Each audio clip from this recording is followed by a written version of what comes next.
I think it's supposed to be spring outside, but it dropped below 0 again and it's kind of gross and snowing out. So I think I could really use some comfort food. So today I'm going to make a black bean chili for you guys, and I hope it's going to turn out well because I haven't done it in a while. So for canned items, you're going to want 2 cans of black beans, a can of diced tomatoes, I prefer no salt added, and a can of corn, I prefer peaches and cream corn. Now for the dry ingredients, pardon my mother's collection of miscellaneous containers, but we have oregano, parsley, a little bit of cayenne, of course some chili powder, paprika, onion powder, garlic powder, and for this recipe, it goes really well with the black beans, a little bit of cocoa powder. For fresh ingredients, you're going to want 2 carrots of medium size, or 3 small carrots, or 1 giant carrot. 3 things of celery. Now usually I'd use 2, but these are really thin.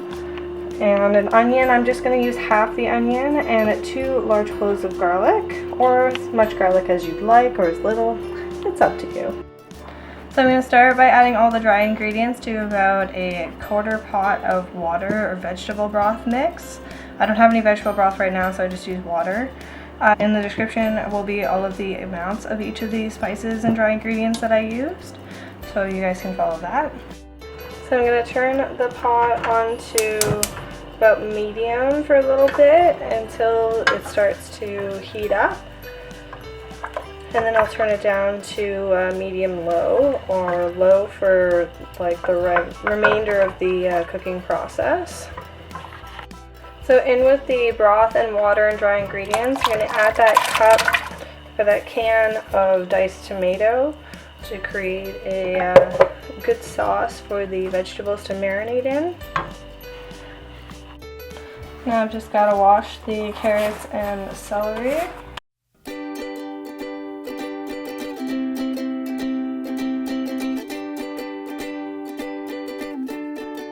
While I'm over here, I am just going to open up and drain the beans.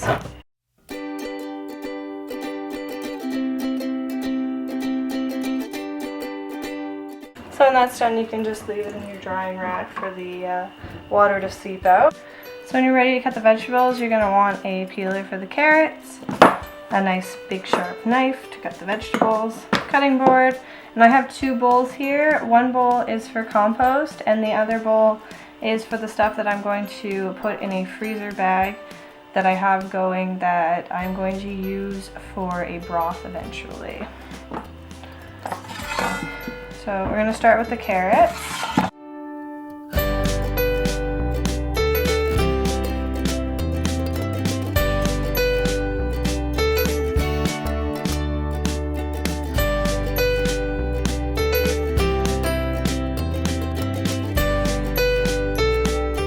Carrots are usually the defining factor of how long the chili is going to take and when it's done, so I like to get those in there as fast as possible.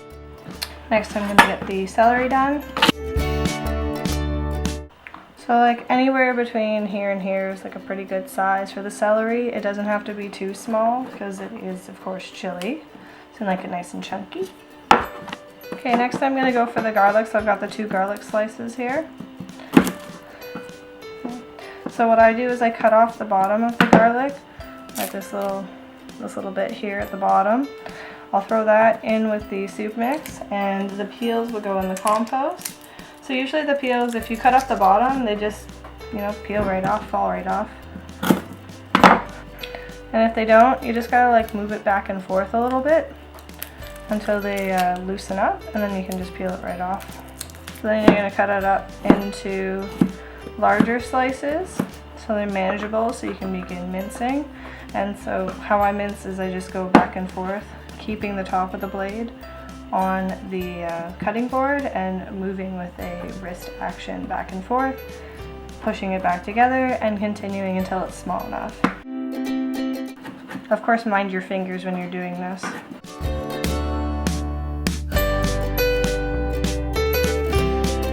Usually I call this small enough, but because I'm feeding it to my mom, she doesn't like garlic very much, I'm going to make it even smaller.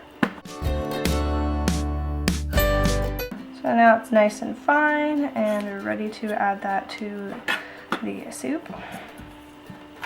Now, I saved the onion for last because I'm really sensitive to onion, and it usually makes me cry if I do it first and then the smell just lingers. So we're going to take about, I'd say even a third of this one. This one's huge, so about here. Put that down with the peel on. Peel's easier to take off after. I'm going to cut off one end, the other end.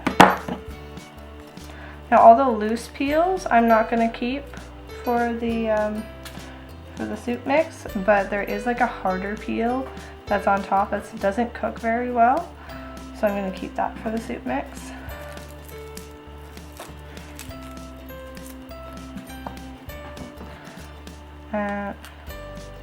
So there's a second peel on top you want to take off. It's like a protective layer, honestly. So like this one I'd keep for the soup, but this flimsy peel I'll throw out into the compost. Okay, so this is what we've got left. You slice it larger chunks, so long end to long end. Turn it, slice it larger chunks, about the same size, one end to the other again. And now it's perfect size for the soup mix. See, I'm already starting to cry. Oh my god. Perfect size for chili. There you go. So here's my bag of peels and such I have going. I'm gonna add this bowl in. And this other bowl is just gonna go into our compost in the back. So it should look like this now. I'm going to just let that sit and simmer for about 20 minutes to a half hour to soften up the carrots and the celery.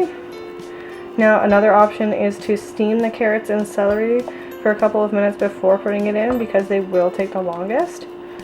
But this also allows the broth to just kind of sit together and, you know, do its thing. Now if I had some, I would totally add some jalapeno peppers to this as well.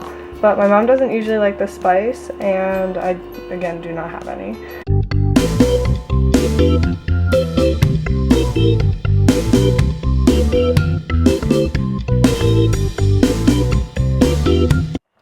So at 20 minutes in, it's gonna look like this. So the carrots have really softened up, and you can check by pressing the carrots against the side of the pot. By the end of this, we're gonna want this spoon to be able to push right through the carrot. Right now it's a little squishy, but not quite there. So we're going to take those beans and corn that we've had sitting there and dump those in. Stir those in nice and good.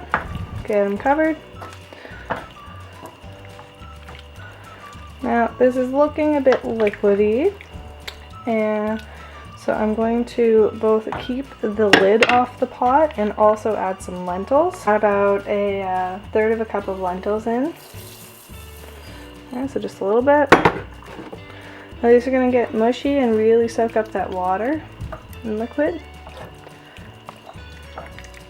And by leaving the lid off, that'll really release a lot of the steam and let the juices just start to dry out. So I'm going to leave that on for about another 10-15 minutes and then come back and stir it again. So after around like an hour of just simmering on low, we have this nice chili mixture. Oh, it looks so good. And you can do the test by taking your spoon, pressing a carrot on the side, and it pierces right through, so you know it's done.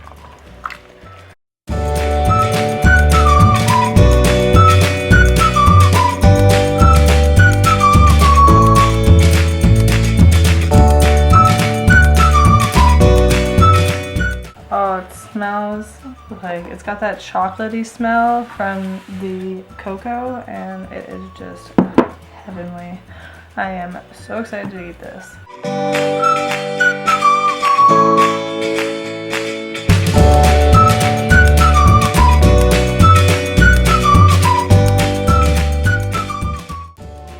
Oh look, the sun decided to come out. I finally got this bowl nice and cool, and it smells so good. I'm so excited to eat this.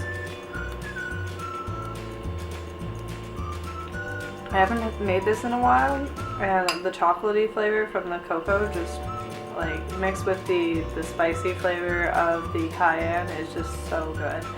And that's why it really works well with the jalapeno pepper. I really wish I had some because it just is so good together. And I've got some whole wheat bagels to have with this for dipping because it is a little liquidy, so it's perfect for dipping. Trying this recipe, then link to my Instagram and let me know, or let me know down below any adjustments that you would make if you made this recipe. And I hope you guys do try it. It is super delicious and really great comfort food, so enjoy and have a beautiful day.